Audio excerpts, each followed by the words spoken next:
तहकालीन स्नेह वंदन। आप सबको मेरा प्यार भरा नमस्कार। और आप सुन रहे हैं आकाश गंगा स्टोरी बुक और सुनते हैं आज की कहानी।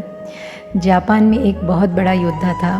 उसकी तलवार चलाने की कला का कोई मुकाबला ना था।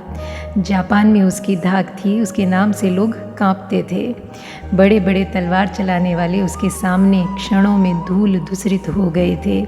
उसके जीवन की एक कहानी है। वह कहानी जैन फ़कीर बड़ा उपयोग करते हैं क्योंकि वह बड़ी विचारपूर्ण है और आपके जीवन से जुड़ी है। एक रात ऐसा हुआ कि योद्धा घर लौटा। अपनी तलवार उसने टांगी खूंटी पर। तभी उसने देखा कि एक चूहा उसके बिस्तर पर बैठा है। वह बहुत नाराज़ हो गया।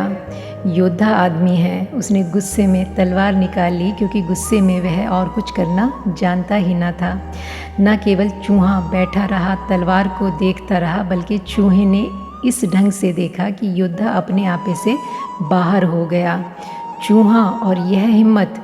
और चूहे ने ऐसे देखा कि जा तलवार निकालने से क्या होता है, मैं कोई आदमी थोड़े ही हूँ जो डर जाऊँगा।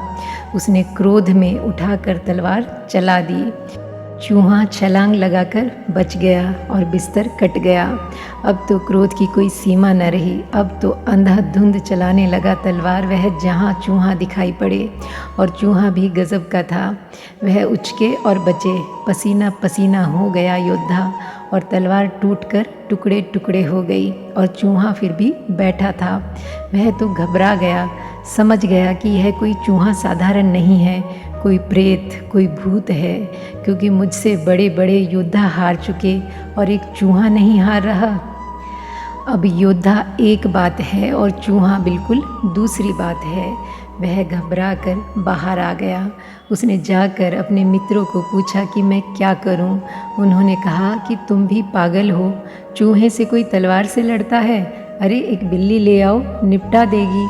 हर चीज़ की औषधि है और जहाँ सुई से काम चलता हो वहाँ तलवार चलाओगे तो मुश्किल में पड़ जाओगे। बिल्ली ले जाओ। लेकिन योद्धा की परेशानी और चूहे की तेजस्विता की कथा गांव भर में फैल चुकी थी। बिल्लियों को भी पता चल गया। बिल्लियां भी डरी क्योंकि उनका भी आत्मविश्वास खो गया। इतना बड़ा योद्धा हार गया जिस चूहे से पकड़ पकड़ कर बिल्लियों को लाया जाए।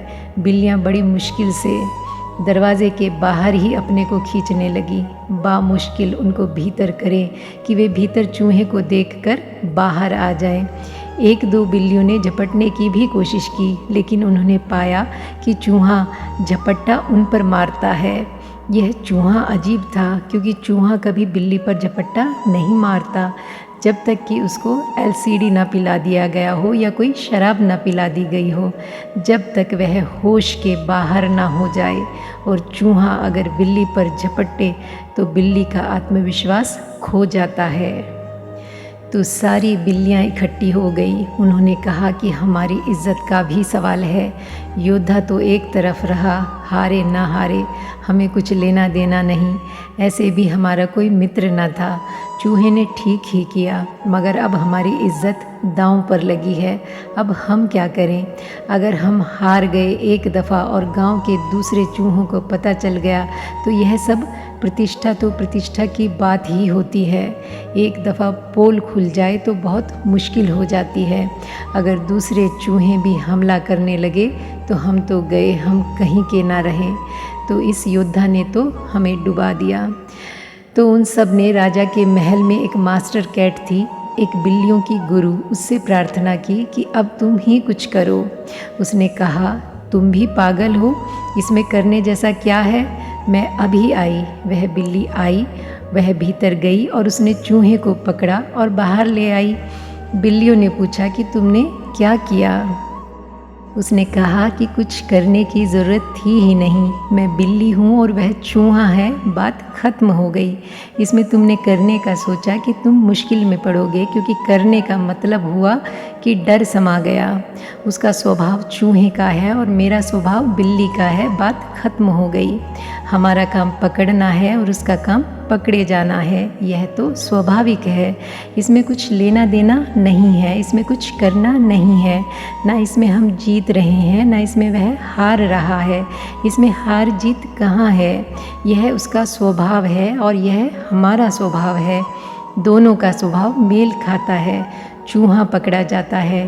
तुमने स्वभाव के अतिरिक्त कुछ करने की कोशिश की और चूहे से कहीं कोई लड़कर जीता है, और बिल्ली जिस दिन लड़े समझना कि हार गई। लड़ने की शुरुआत ही हार की शुरुआत है।